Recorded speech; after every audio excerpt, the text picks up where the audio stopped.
Hey everybody, welcome to the Ronline Report. We have with us today the legendary 8-time Mr. Olympia, Lee Haney. Lee, thank you so much for joining us. Hey Ron, it's always a pleasure, man. You know, MD is my deal. Yeah. You know, I love Steve and the Bleekman family, so let's rock and roll and give everybody some good word out there. Okay, so let's start things off today talking about you have a new type of certification offered in the IAFS, the International Association of Fitness Sciences, your organization for certification. Yes, we have the Ultimate Bodybuilding certification, which teaches the bodybuilding science, the science of prepping for a show, the science of understanding training systems, how to tie the different muscle groups together, carb loading, carb depleting, you know, all the way through contest prep, which is very important. That's a science that a lot of athletes don't have a clear understanding of. Yeah. And we offer what is called a functional training certification, which is geared towards the general population.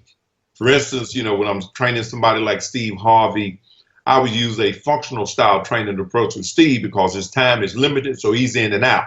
Yeah. Of course, you want to look pretty, but at the same time, you don't have the time to look like me or you. Yeah, I gotta say, Steve Harvey, as far as I know, he's got 3 shows on every week. He's got the Steve Harvey show. He's got that thing with the kids. What's that one called? Littlest? Yeah, Little Big Shot. Little Big Shots. And isn't he the host of Family Feud? Family Feud. Now he's getting ready to do Apollo, and he also has Celebrity Feud. So it's Steve wearing a lot of hats, man. So you know, if somebody like that can find the time to work out, I guess anybody really can. Exactly. You know, the cool thing about it, he understands that his health is his wealth, and he is the corporation. If he breaks, everybody may as well go home. Yeah. So, which is the case for all of us, really. You know, listen, as Mr. Olympia, as Lee Haney having overhead and having to do what I got to do, I got to keep myself in good shape. Yeah. So I got to take good care of my body. I can't tear myself up because when you're hurt or you're injured, your main focus is how do I get well? Right. So don't get sick or don't get hurt. Yeah, and you're a tremendous living example of that. You won 8 Mr. Olympia titles, and you're 57, 58 years old now. 58, Ron. 58, yeah. And you don't walk around all hobbled and in pain, and no knee, no hip, no back problems. And Ron, it has everything to do with science, understanding science. You know, you hear a lot of guys talk about, well, you got the old school bodybuilding and the new school, where the new school is all about getting injured. Yeah. So you see a lot of guys, this new age, they're hurt.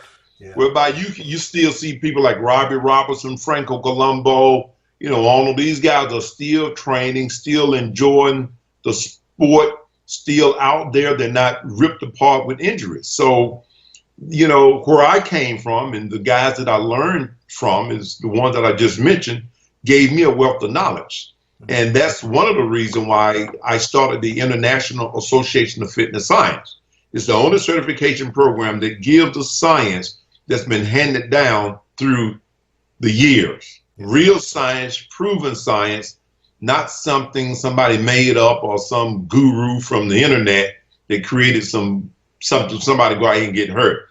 I mean, you can train crazy, but it's short-lived. Yeah. So when people get certified, are there any certifications that you offer that they come to Atlanta and they get to actually do hands-on like workshops with you? Oh yeah, for sure they do. Matter of fact, we have a hands-on workshop in March. We also have it in June. I'm working now with an organization called Fit University, which will have something up online here pretty soon that you can also see the workshop, see a workshop. Yeah. See a workshop. It's not a IAFS workshop. We're working on that now. Yeah. So for those who will be following us or following what we're getting ready to do, I'm excited about that with MD. Yeah. We'll give them more of the information on that so you can actually come to Atlanta or you can do it online. I love that personal touch. You know, like years ago we had that the muscle count. Right. You know, remember that, Ron, right? And I got to peek in on one of those one time. There was something else. Yeah. Yeah, man, it was an awesome experience. People had a chance to come out and train with the champions and that sort of thing, get real hands-on learning. Yeah. And so that's one of the things I know that's missing now, because there's an art to building a body. There's an art to understanding nutrition. There's an art to putting on muscle size. If you put it on too quick, then guess what? It's going to look like you put it on too quick. You know, the blocky waist, the protruding gut, all that craziness, you know. And I've said, and in some of our other discussions, it took me from 1984 to 1991 to put on 11 pounds. But guess what? I maintained a small waist. Yeah. I maintained the vacuum. I maintained the shape and the polish that was part of the culture of bodybuilding during that era. And you were about 252 pounds when you won your last Olympia, if I'm not mistaken, right? Right, 253. The first one I weighed 243.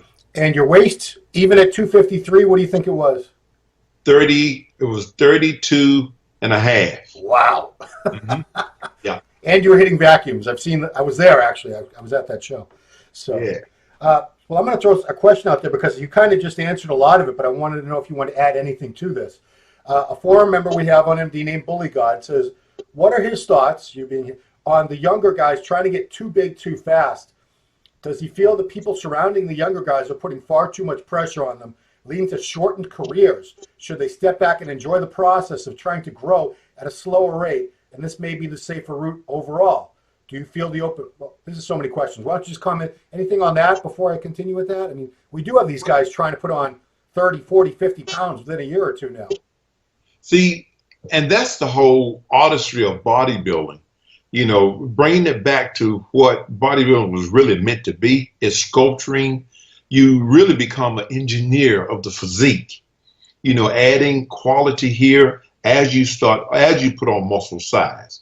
And muscle size has to be done in such a way that everything has to fit. The body has to be in harmony. And so that's a process that takes time. I mean, you look at Arnold's physique, you look at Franco, you can look at some of the guys even today, the guys like, you look at Dexter Jackson, for instance. Yeah. How Dexter, I think Dexter's now close to 48. He is 48, yep.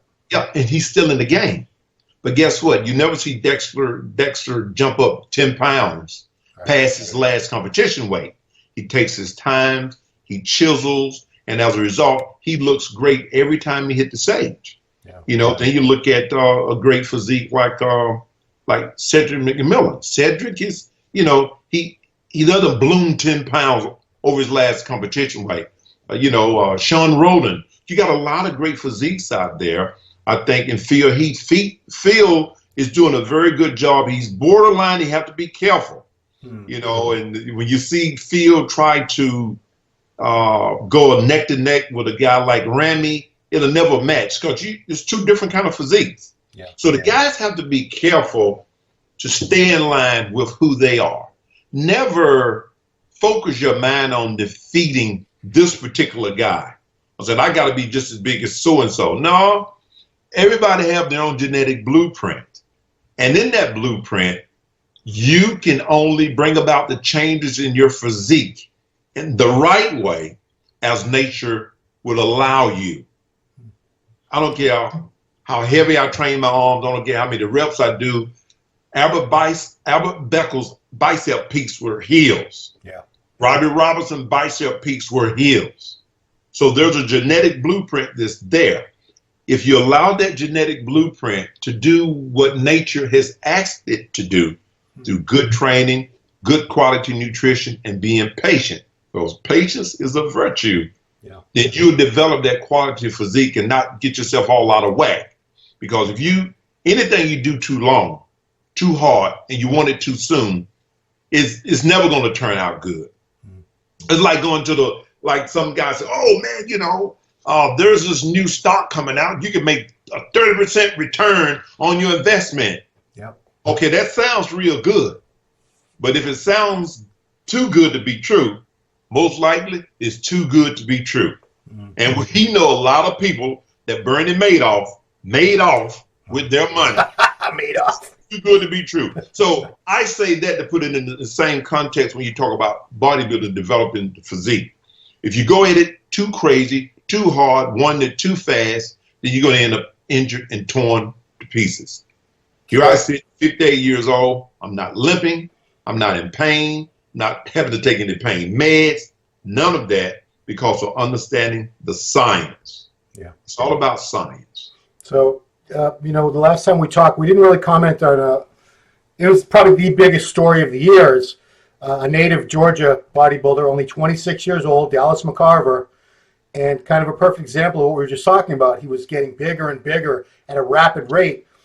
He was 330 or 335 pounds when he passed away in this August of this year. And, you know, the autopsy results came back a few weeks ago. His heart was 3 times the size of a normal human heart. His liver was 3 times the size of a normal human liver. His lungs were twice the size of normal lungs. And, you know, this is a guy that was trying to be Mr. Olympia, was trying to get that career at its apex as soon as possible, and he paid the ultimate price. You know, I don't know if you knew Dallas at all, if you had ever met him. You know, he was a great kid. It was a huge loss to the industry and to his friends and family. Anyone who knew him liked the kid. Did you know Dallas at all? I met Dallas a couple of times, and he was by far one of the most beautiful young men you ever want to meet. He was very nice, and he teased me. He said, Mr. Haney, you know, you won your last Olympia in 1991.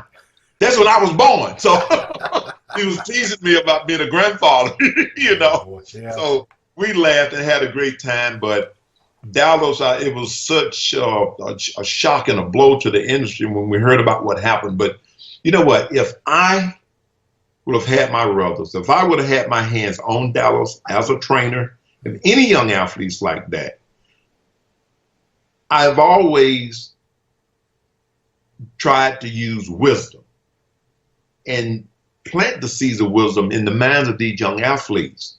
Nothing happens overnight. And whoever you are, if you're what the judges want to see, and Dallas had a beautiful package. He did not have to worry about getting big. By nature, Dallas was already way ahead of anybody at his age that I have ever seen in my whole life. Yeah. So when you get some of these goofy trainers or these bootleg gurus handling someone that's got that type of genetic potential from day one, they take it overboard. You know, they take it overboard because they're just ignorant. They don't understand that nature will do what it does with that person. You cannot duplicate the physique of an Arnold Schwarzenegger or Robbie Robertson or Lee Haney or Ronnie Coleman. Right. You're not going to find that in a bottle or in a needle. You're not going to duplicate that, and you couldn't duplicate that with Dallas. That's his genetic blueprint. He is different, set apart. All top Mr. Olympian or Olympians was cut from a total different mold. And it's not drugs or not these different type of chemicals that will create a body structure or genetic blueprint.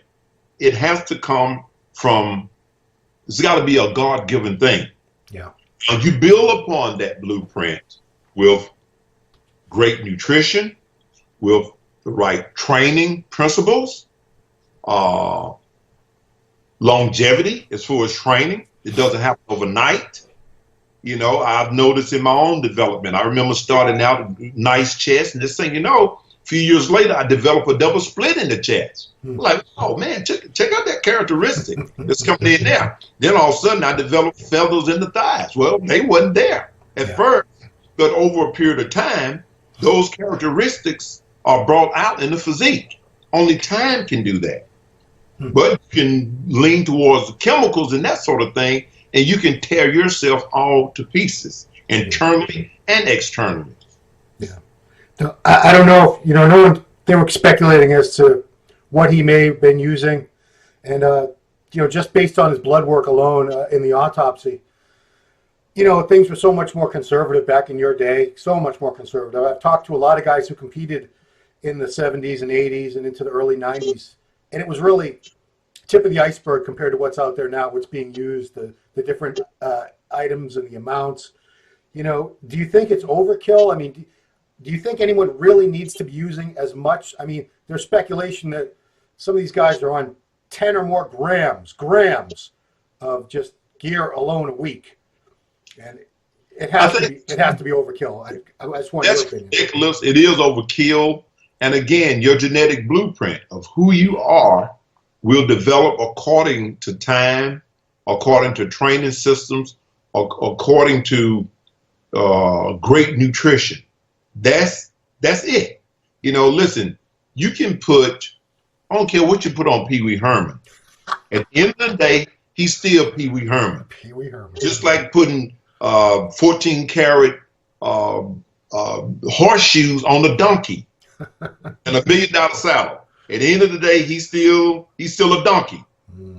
So that's what, in a nutshell, that's what the athletes have to be mindful of. Your genetic blueprint is only going to take you but so far. And then in the eyes of the judges, I really feel that when you bring the kind of package, a beautiful package, you know, with the tapering waist, with great thighs and all of this, you're going to stand out, no doubt about it. You know, and so I think judges need to be trained to see that. There need to be a criteria set and established. You know, you have different kind of physiques, and I appreciate the fact that there are several categories, so that whoever you are, there's a place for you in our sport. So I love that. You know, I think you got classic physiques, you got regular bodybuilding, and you got regular physique. That's fantastic. So, but you can't throw all of them in the same category, because if you do, your judge is going to get all screwed up. Yeah.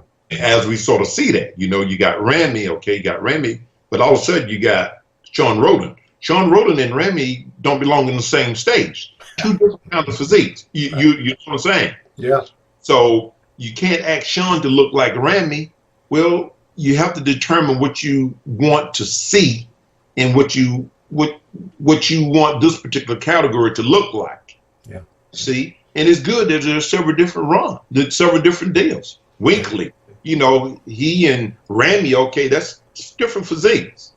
So we have to, in our industry, be educated, and the judging system has to speak to those things so that we can let athletes know clearly, if this is who you are, then this is what we expect. If this is who you are, then okay, this is where you need to be over here.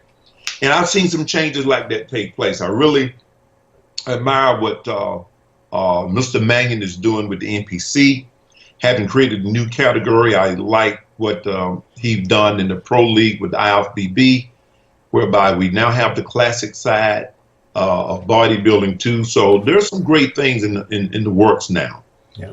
But I think for the guys who are strictly bodybuilding, they have to be careful, because at the end of the day, you want to be around to spend your money. You want to be around to enjoy all of those hard work and sacrifice. You're not going to be a young athlete forever, and I can attest to that. I'm 58. I've had an awesome journey. I can run, I can jump. You know, I was there with my grandbaby a few minutes ago. Guess what? We roll around on the floor. I can do things, and I'm healthy. I'm living at the doctor's office. All right. So, second part of that question was similar to what you just talked about. Do you feel the open bodybuilding division needs a change, since so many people are disgusted with the current look of the open guys? You know, I wouldn't say there's that many of them that are disgusting, but we are seeing some real distended guts at times, some big blocky physiques. Do you think things are going in the right direction with open bodybuilding, or does it any changes in your mind? I think anytime you see a gut, I mean, I recently saw those cartoon of the Sandow Trophy with a big belly. Yeah. I mean, that was all over Facebook, and is sort of talking about the culture of what we're looking at now. Any guy that's an Olympian and inspired to be an Olympian that's hitting the stage, there should definitely be points taken away for having guts. No doubt about it. Period. That's nothing even to talk about. That's not the beauty of a physique. You know, that's powerlifting. You know, you can have a gut as a powerlifting or a strong man because that's a whole different kind of a deal. We're talking about the aesthetics of the physique, the shape, the look. Yeah. Well, you know, you were there. You were at the Olympia, I assume, or? No, I watched it. I watched it on the, you know.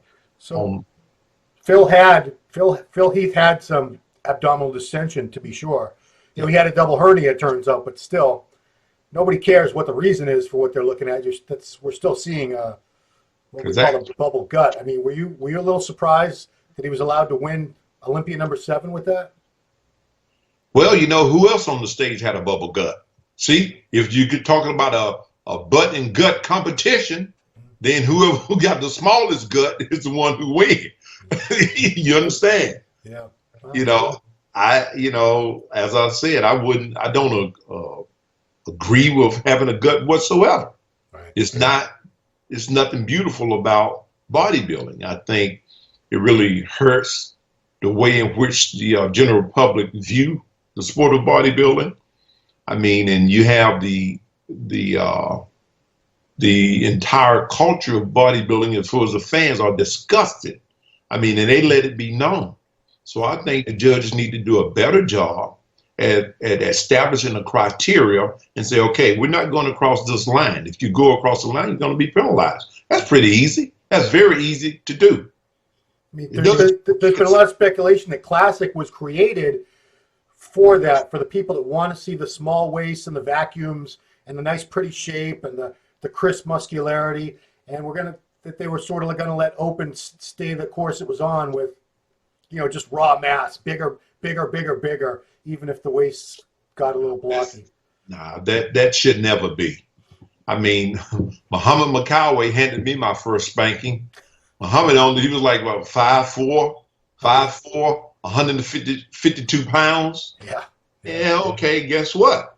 Then you had Frank Zane, and there I stood, you know, when I competed against Muhammad the first time, I weighed 233 pounds, you know, 5'11", almost 6 foot tall. Yeah. So guess what? I had a small waist. He had a small waist. Right. Even if you are a monster, you know, you should still carry a small waist. Dallas didn't have a big gut. He did toward the very end. It was getting very large. But I think that was the organ growth that we found out through the autopsy. His organs were enormous. So see, and there you go. I think no matter what criteria, that whether it's bodybuilding or classic or regular physique, there should always be taper. There should always be balance, and the physique should always be beautiful. If you're going to carry a 23, 24-inch arm, then you still should have a small waist to go with it. You shouldn't look like a strong man, you know, when you're a bodybuilder. There's no room for it, no excuse for it. True. Okay, so one last question from that gentleman, Bully God. What are your thoughts on guys only competing once a year, saying that competing multiple times a year hinders their progress with their physique? Well, when I was coming up and when I was there in California for the first time training, I had Robbie Robertson to say to me, and I've always loved Robbie. As you know, he looks great even today at the age of 70. Yeah. Robbie said to me, Lee, only choose maybe 2, he said max 3 shows for the whole year. He said, if you do more than that, you're going to overstress your joints, your tendons, and your body will not be as sharp when you aim towards the main event of the year that you're getting ready for. In that case, it was the Mr. Olympia. I hadn't won it yet. Right. But see, Robbie gave me that advice even before I made my way to competing in the Mr. Olympia. And I listened to it. As a result, my body was nice and fresh. I didn't tear my joints up. I was dealing with a young man. We were talking to a young man at the gym a couple of weeks ago. He's already got rotator cuff tears already. I mean, this is a youngster. Yeah. Well, he's doing behind the neck presses, you know, and he's doing too many pushing movement, which is the same workout. He competed at around 3 shows in a row. I said, man, you're overtaxing your system. Nobody can do that. In sports, there's always an on season and there's an off season. Your training has to change within another system after the competition is over. Your joints need to rejuvenate because, believe you me, when you're training on the level of competition, your body is being traumatized. I have won 8 Mr. Olympias. I've trained for a total of 9. You know, I have been traumatized, period. Although I'm not racked with pain, if I go in and try to pick up a 130-pound dumbbell, a 100-pound dumbbell, my body will say, hey, Lee, you remember those 9 Olympias, right? And the NPC National, we are still here. You know, so that being the case, you have to think about the longevity of competition. You know, that's in any sport. You have to give the system a time to recover. You can't go bang, bang, bang. Although there's, as we know, chemicals in the sport of bodybuilding that make you feel like you can go bang, bang, bang. Yes. But at the end of the day, your bones don't change. Your tendons and ligaments don't change. And you will wear them out. Well, I think something a lot of people forget that, you know, people that are educated like yourself need to do a good job of remind them is that your muscles can get bigger and bigger and bigger over time, but your tendons, your ligaments, those things really don't change much at all. No, they don't change. Your bones, they do not change. You only get one set of bones. Yeah, that's true. You know, so you got to be smart with that. Knee replacement, hip replacement. These things are happening more and more to people earlier and earlier in their careers, and it don't have to happen. That's why the science of bodybuilding is so important. Understand the science. One of my dear friends is this past. He was a pioneer in the weight training industry, Dr. Fred Hatfield. Yeah, Dr. Squat. And yet, how did he squat over 1,000 pounds at the age of 46? Did not have to have a hip, knee, back surgery. None of that. Ed Cohen, another great lifter. These guys strong as the world. And yet they never had to have these kind of replacements because they understood science. Stimulate, don't annihilate. That's right.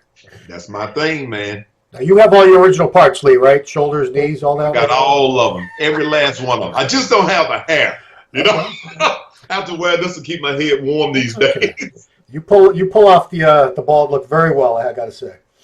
I don't think I would look very good. Here's a question related. Everything seems like all these questions are related to topics that we're talking about anyway. From Nelson Muntz, he says, does he still subscribe to working the body over 3 days on a 3 days on, 1 to 2 days off type plan for himself and others, or has that changed over the years? The reason I ask is because I feel that although there are benefits to training on the 4 to 5 day a week, hitting a body part just once, I feel we also made good, better quality gains back in the 80s and 90s with the kind of split Lee and others did back then. And that's gotten lost somewhere, it seems. Yeah. Do you still believe in training that way? Now, 3 on off 1 is a great training program as it relates to training for competition, developing good quality without ripping your joints apart. But even with that system, if you're going to train for a show, let's say a 12 weeks training out for a show, I was going at 12 weeks, then I would take a month to move into what is called a 3-day power circuit, where you're doing, let's say you may do back and shoulders on Monday, and then Wednesday you'll do legs, then Friday you'll do arms and chest. Yeah. In between days you may do a little speed walking just to keep the body fat under control. But that's a program whereby you're training each body part once every 7th day, which is a great way for recovery. I always recommend that after you've completed a competition. So give the body enough time to recover, the joints enough time to recover. Training each body part once a week for about a month and a half is good. Okay. And use the aerobics to keep the body fat under control. But the 3 on off 1, excellent program. I love it. I've won Mr. Olympia time and time after time with it. And I also noted that a lot of the athletes who use a training program where they train in one body part a day, they lack quality. And I can tell. When I look at them, there's no separation. The calves are small. There's no density or detail or separation within the muscle groups. And I said, well, let me ask you, what kind of program are you on? And so I'm training each body part once. I said, man, listen, that's a program for an old retired guy like me. You know, I said, and I don't even do that myself. Yeah. So, you know, so you really have to think about that. They come with all these systems, but a lot of times you got guys who go to systems like that. Well, guess what? They use a lot of chemical. Yeah. You know, so they got all of those extra stuff to help them recover. Still, the bones don't recover. All right. But then they have things to help them get to lose body fat. Well, you can't do that. There are some consequences for it over a period of time. So be smart. And guess what? All of the things we just talked about with these training systems, I teach in the IAFS. Our certification program talks about all of the different training systems and when to use this one or the other one. You got to know that. What's that website for the IAFS, Lee? Is IAFS, then the word certification.com. IAFScertification.com. Right. Or go to leehaney.com. Yeah. And you will see a banner there that'll lead you right to the IFS. Okay. We got one question from, I don't know if you know Christian Dukey. He does some programs for us. He's also with Ironman Labs. So Christian says, Lee, what advice could you offer 7-time Mr. Olympia Phil Heath when it comes to being challenged by fellow bodybuilders and I would say trolls on social media? You were challenged often from guys like Mike Christian and Gary Stridon, yet you always took it in stride and had fun with it.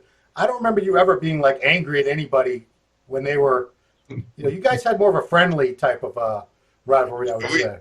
We you know, it was funny, man. I with Lee the Brother, for instance, I call Lee the Flea. Yep. And he would say, yeah, I'm going to jump all over your big butt too. You know, so we would laugh.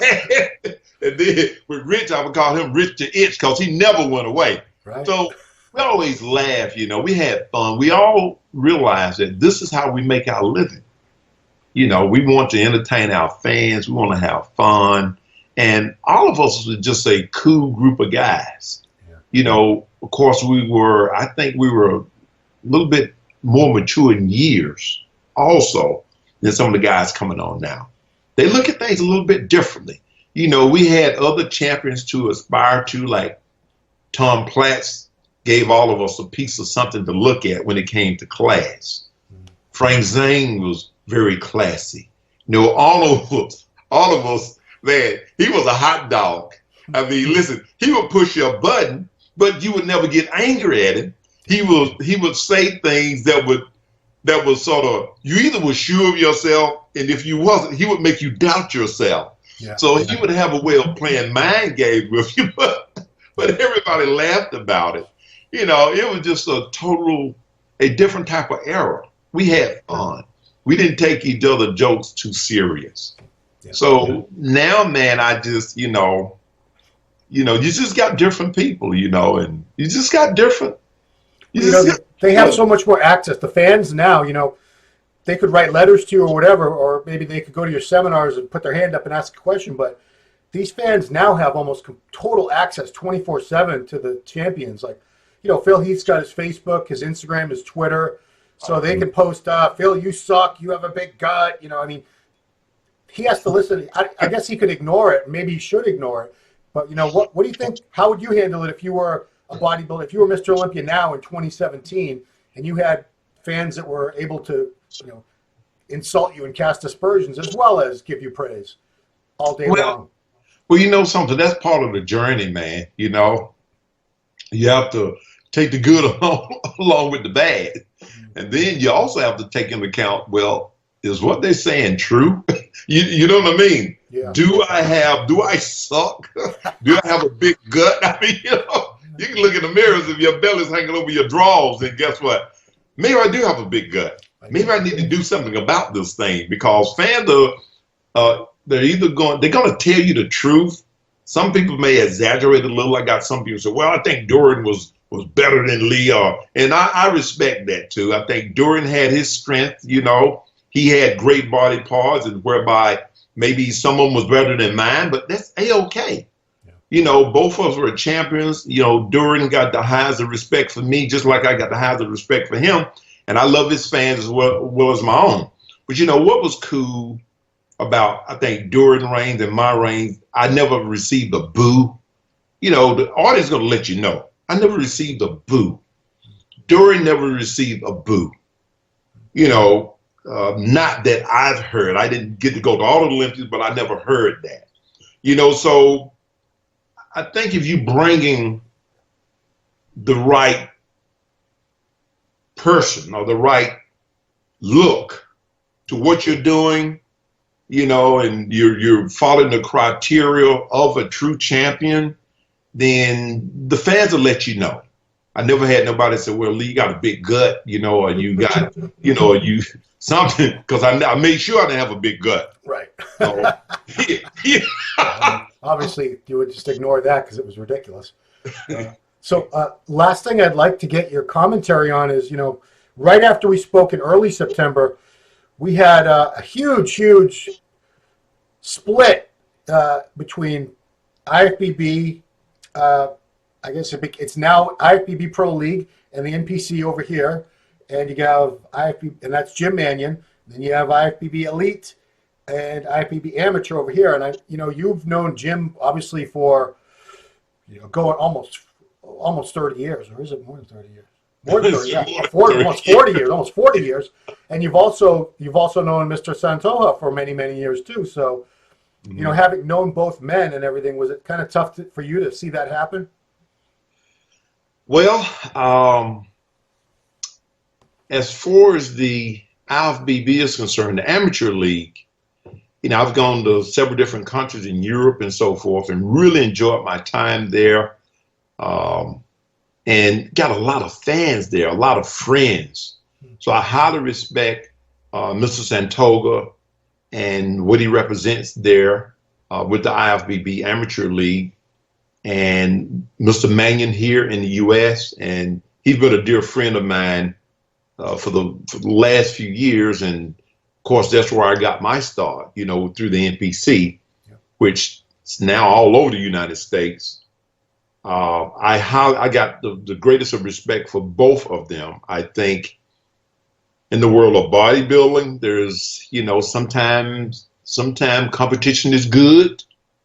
You know, I think what the main focus is about the athletes.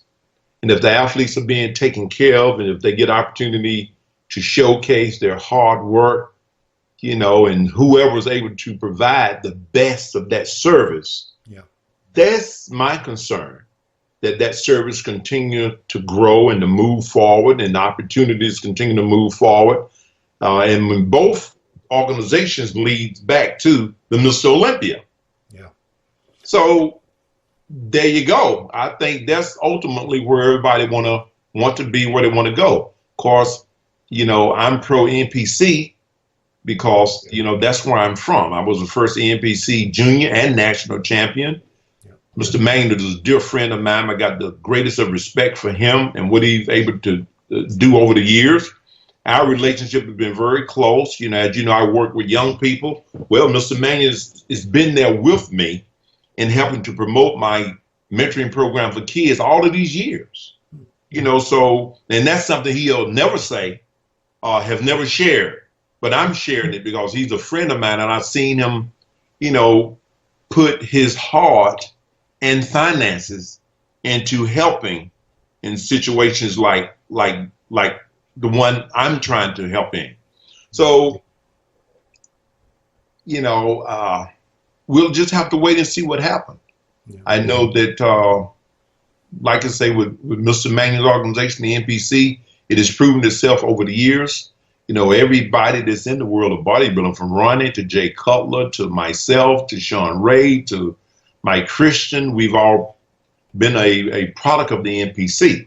It has given birth to the greatest Olympians ever.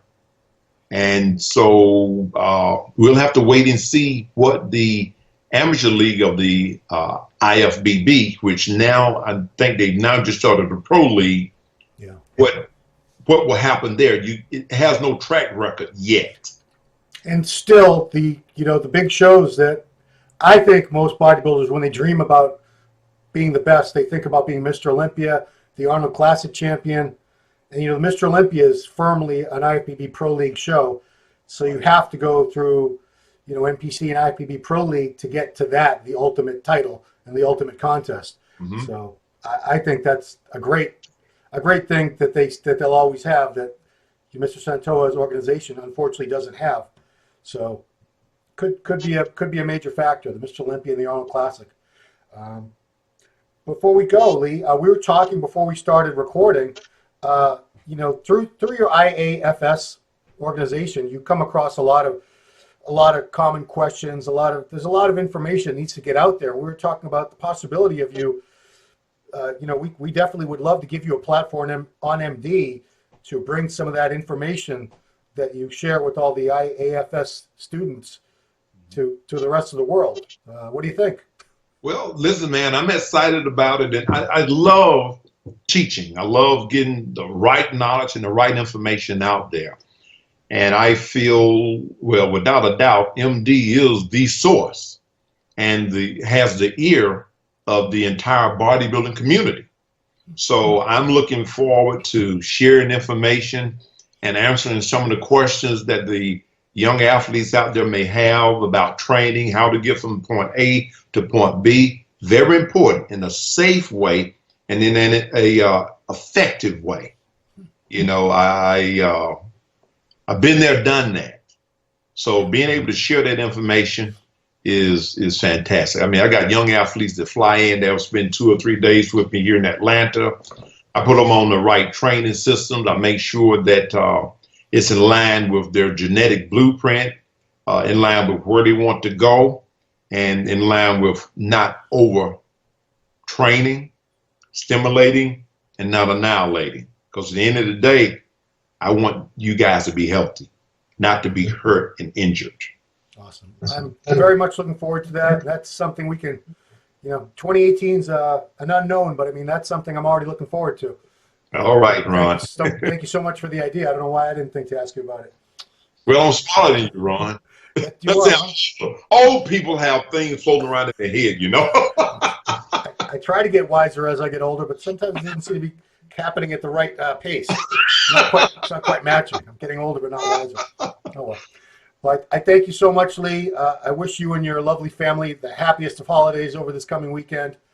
We're definitely going to be in touch, and you guys on MD, we're lucky. We're going to have this great champion giving us advice and sharing his experience and information with us on a weekly basis very soon. So, well, Ron, I appreciate it. I'm looking forward to it. You know, we've been tied at the hip for a long time, so there's no better person I love to do this with than you. Appreciate that. God bless you and your family. Have a Merry Christmas to all of you out there listening at MD. Love you guys. Take care of yourself and make sure you love somebody else too. All right. For the Ronline Report, it's been Ron Harris with the great Lee Haney. Thank you, Lee.